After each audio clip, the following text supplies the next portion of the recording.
Hi, I'm Chris from Airwindows, and I have a new plugin this week, which is maybe not the most completely new, because one of the things I often do when making these is try to learn and build upon previous ones that I've done.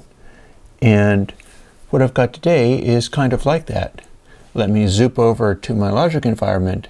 I've moved over to using Logic for this stuff, because that's what I was familiar with. And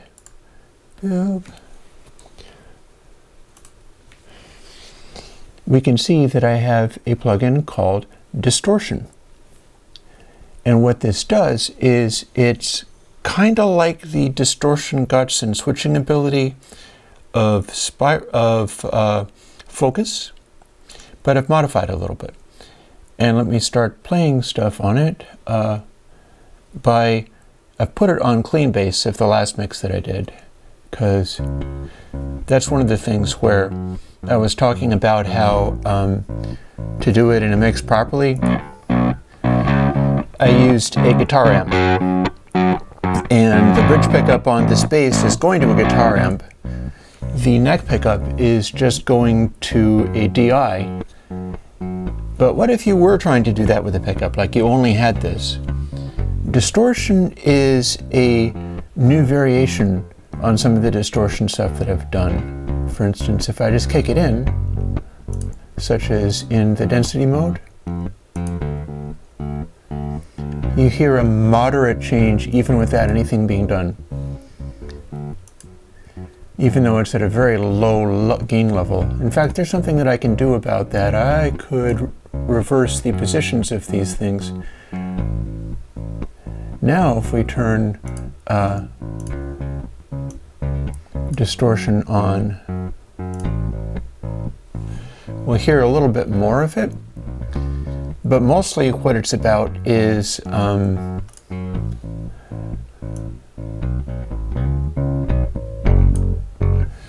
we can get a little bit more crunch out of it.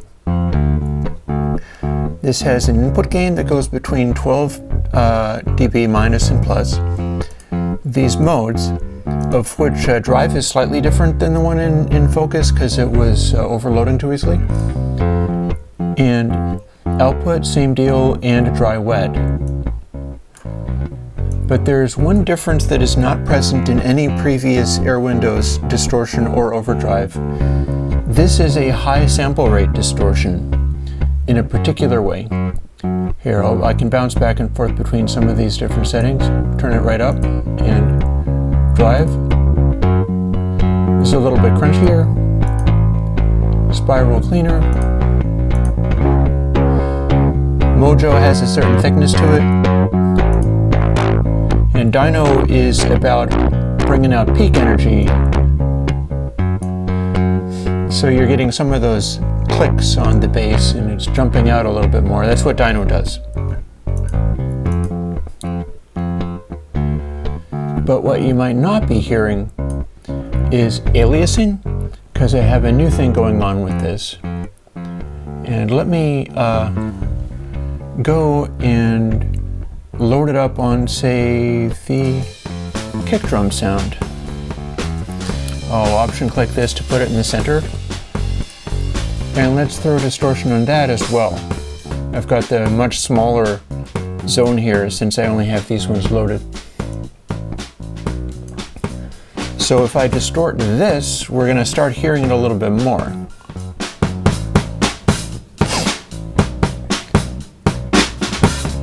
And we can hear some of the variations, like density is thicker, drive is a little bit more aggressive sounding, spiral is cleaner in the middle of the wave, Mojo is kind of tapey, and Dyno has a particular sort of crunch and edge to it.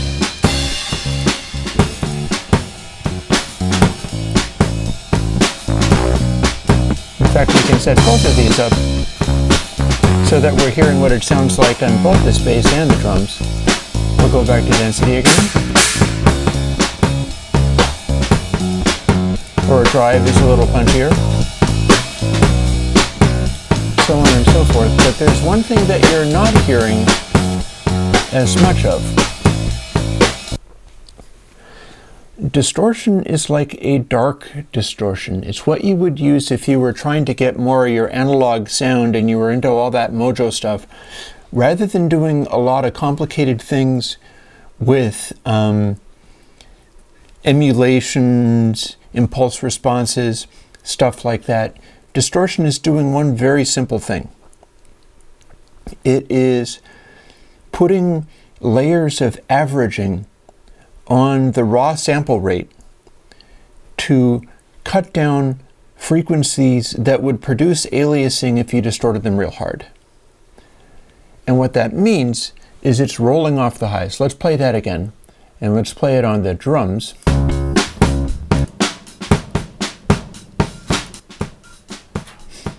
You can hear that without the distortion, or in fact I can just cut it back. I'll type 0, this being logic. I'll put it on density. This is not loud, but it'll let me talk over it. You can hear the hats even though this is the kick drum mic. Actually, I might be able to fool with that too. Why don't I move this over to another one? Or indeed all these other ones. That sounds like it. Okay, so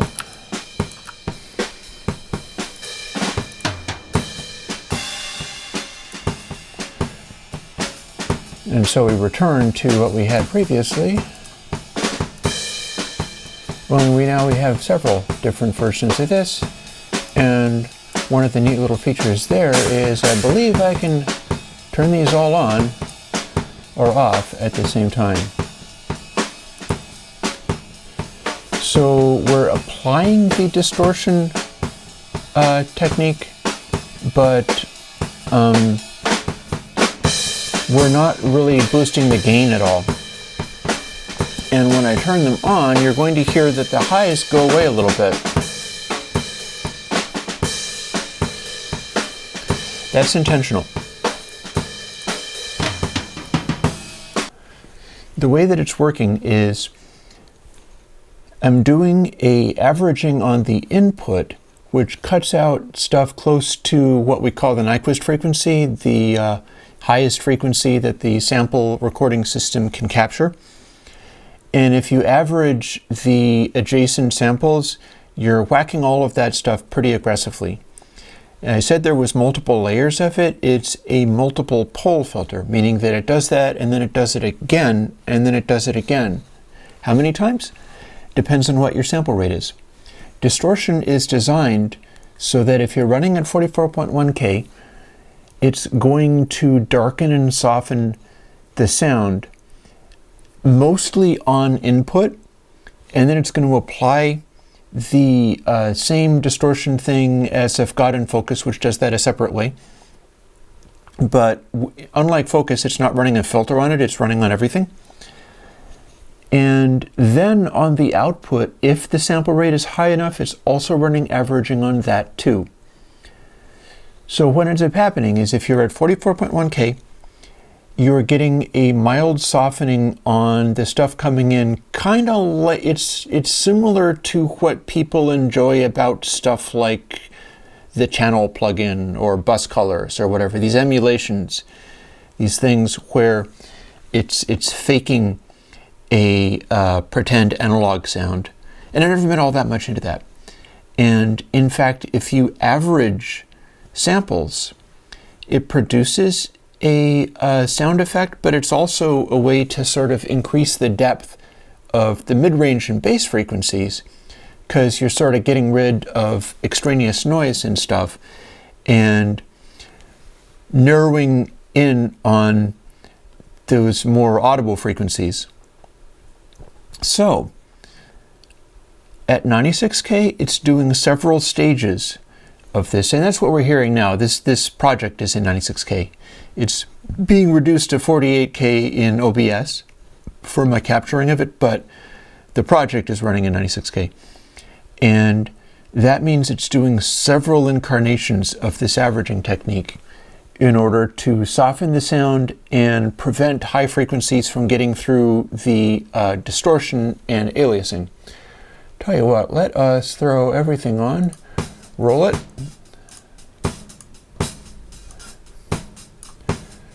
Fire up the bass while we're at it.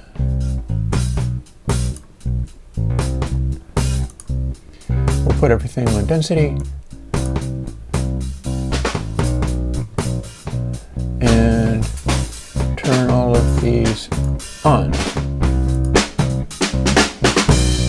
Yep, I boosted that. There we go.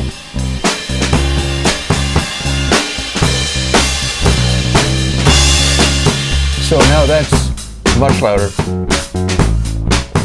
But what's happening to it, and let me see, can I shift click and I can shift click everything at once, that'll work. And I can unshift click everything. Don't mind me, I'm just moving some stuff around. Because if I put all of these into the same slot, I can turn them all off and on at the same time. Which is kind of like this. Actually,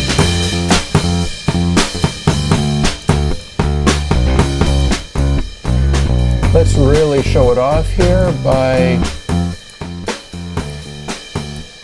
Now everything is boosting into distortion and then cutting back off again. And since they're all selected, if I click the one in this slot, here's what we get. I'm running at 96K. I can cut in a 12 dB boost into this distortion. Although granted, the tracks themselves aren't all that loud. And then after I do that, the distortion will be cutting off high frequencies like this.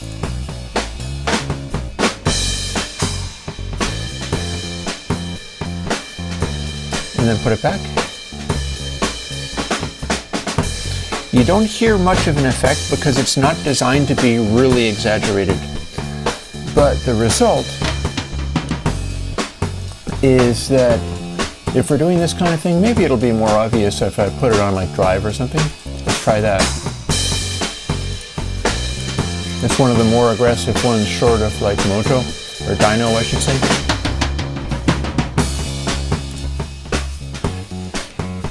So here we have one that comes across as a bit more of a boosty clipper. And if I cut in the distortion in all these tracks now,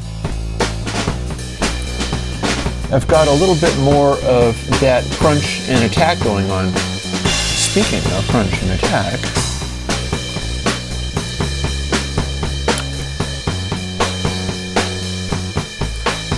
let's just go completely bonkers.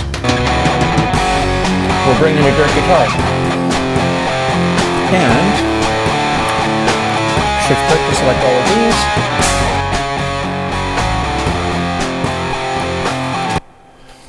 And since I option dragged it, it has all the same settings as before. And since I shift clicked and selected all of those tracks, now I can switch all of them on and off with a single mouse click. So now what you're hearing is all the above. We've got the drum kit, we've got the clean bass, and we've got one of the dirt guitars. And you can hear all of them with the drive setting being boosted up just a little tiny bit. But because this is the slightly darker, high sample rate friendly distortion, even though we have one of the crunchier gains in here, when we kick it in, we're going to get a certain amount of the slight boostiness of drive and the clipping, but it's not going to sound more gritty because the way that the multiple layers of averaging are working.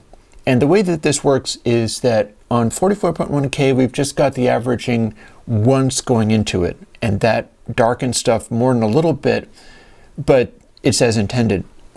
With the high sample rate stuff, 96K or 192, I did test it at 192, we're doing enough of those averagings that it produces the same slight treble roll-off. Because at the high sample rates, it's not only doing that going into the clipping, but it's also doing it a little bit coming out of the clipping. There's just lots of that near Nyquist frequency roll-off going on. And as a result, what we're getting is a sort of analog styled subtle drive, a small drive in there that you can put in pretty much anywhere you want, as long as you're okay with the tiny roll-off, just around 20K or so. I think a lot of you will be able to hear that. I think some people will not be able to hear that because it's just too high in frequency. It's well over 10K. But it sounds like this. Wait, I gotta do it here.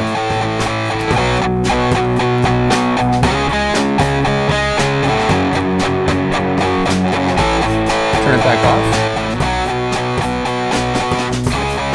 And we'll turn it on.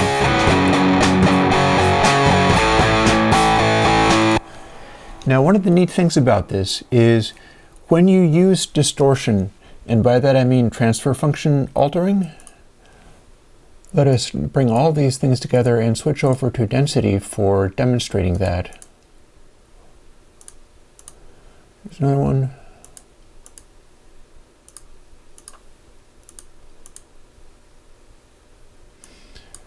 Okay, so I'm just finding where all of these are now. Even though they are little tiny windows with not much on them, they're still taking up more than a little bit of space. So drums left and right. Very good. Where's my kick? The kick I didn't have yet. There we go. So those are all density. That one is density, and the guitar is density. So now these are in the distortion setting, density, that I more or less designed to bring stuff forwards in the soundstage.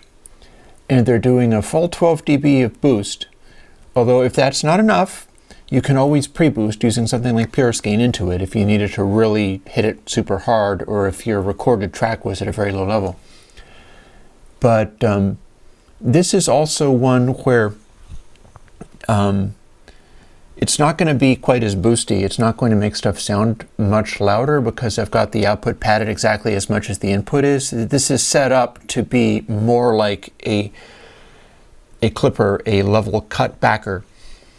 And that'll sound like this. But when you do a transfer function modification like this, when you do a boost into a distortion, one of the things that can happen is it can make all of the sound a little bit more upfront. Stuff comes closer when you distort it slightly. And this is one of the reasons that the analog mojo, the people who are really into like distorting everything, feel the way that they do, is because you get a positioning effect as well as a making stuff dirty effect. Stuff will come forwards in the sound image, and I should be able to demonstrate that now. Firstly, clean. And then we turn distortion on.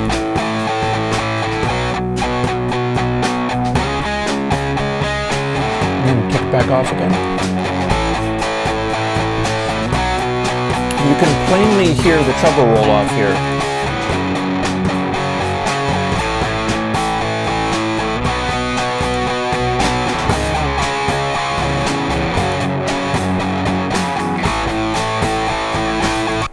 But there is also a quality where, as you boost into something like that, stuff gets a little more upfront, and that can be useful in lots of ways. If you're okay with just the thickest, fattest possible sound, density is the one to go to for that. It has the sort of warmest pushing stuff forwards quality. Drive is a little grindier, boostier. Spiral is like density, but much cleaner. Mojo is the one that acts kind of like tape or something. There's a fatness to it in a particular kind of way. It is a whole separate, continuously generated transfer function. And lastly, Dyno is a whole other continuously generated transfer function that works kind of oppositely to Mojo, and rather than being fatter, everything gets kind of gnarly and extra punchy. In fact, we're going to take a moment as I shut all of this down, because I've said all I need to say here, I think. Turn everything to Dyno and show you what it sounds like when I have set everything to Dyno. So again, here we are with all these instruments, and when I turn it on, it will boost everything 12 dB, put everything through dyno, which is kind of spiky and produces funny artifacts sometimes. It's a little bit, there's a peculiar energy to it that you'll hear very plainly, and then cuts the volume back down again for sort of level matching, because that's what I'm doing with the output control. So it's a little bit like this. When I turn it all on,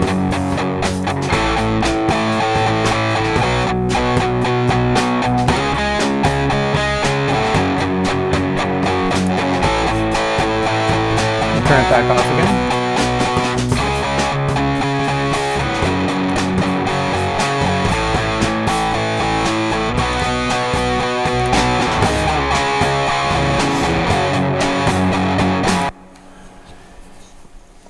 So there you have it. That is Airwindows Distortion. This is not part of the starter kit that I'm using everywhere else on this mix, but it could find its way into larger and more expanded starter kits in any context where I needed to give people a sort of multi-setting distortion that automatically has a kind of soft analog warming quality, one that rolls the super highs a little bit, like some analog gear does. That's the whole purpose of this one. But the other purpose of it is that the softening quality that it produces at 44.1K is greatly enhanced and emphasized at higher sample rates like 96K or 192K, if you happen to be running at that, which I'm not sure many people are. And the thing to understand there is, if you were running audio and generating aliasing, which if you slam something hard enough into a distortion, that's what it will do. Here, let's have a little fun. I said that I was done, but clearly I'm not.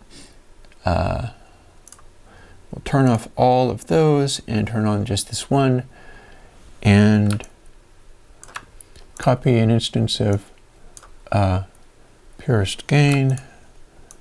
There is no exactly to 0 setting, but that's fine. And we'll bring this back.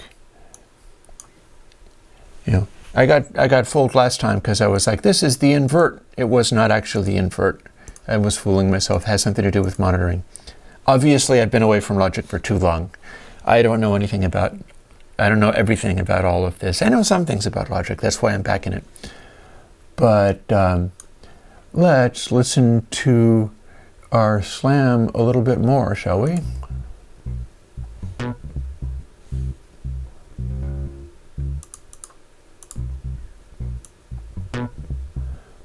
I seem to have expanded that outwards a little bit. No matter.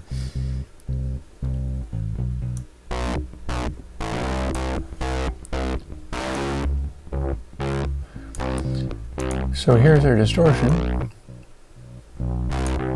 And that's dyno. Dyno is a weird clip. Or we can go to like density.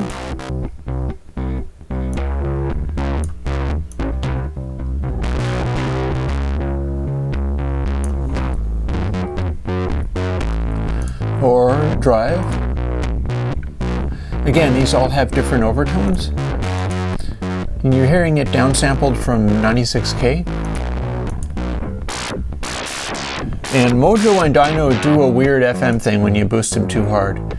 They have a transfer function that wraps around to go weird, so bear this in mind. Know that if you slam Mojo or Dyno, you get this.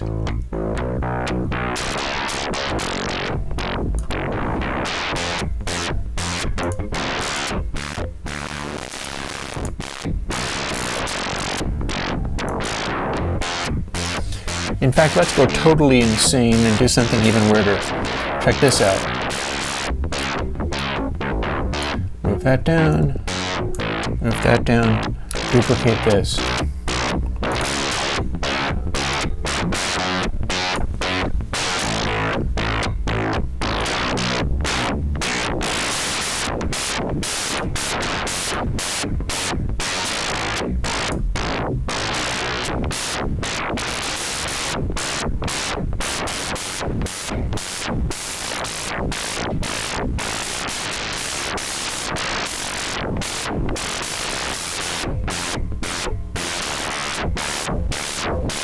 Let's just balance it a little bit.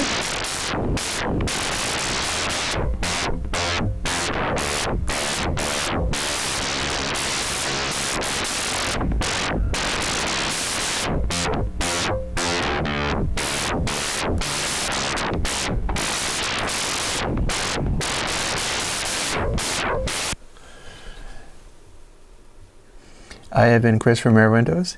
Distortion is a audio unit VST for Mac, Windows, and Linux plugin, and it is free.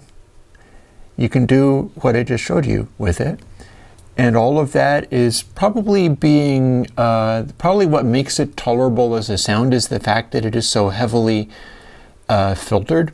Otherwise, I don't think I'd be able to get away with it. You can try it with the raw plugins. That is still something that you can do. Just make a stack of like boosts and the standalone Mojo plugin, and you can get that even brighter and horribler.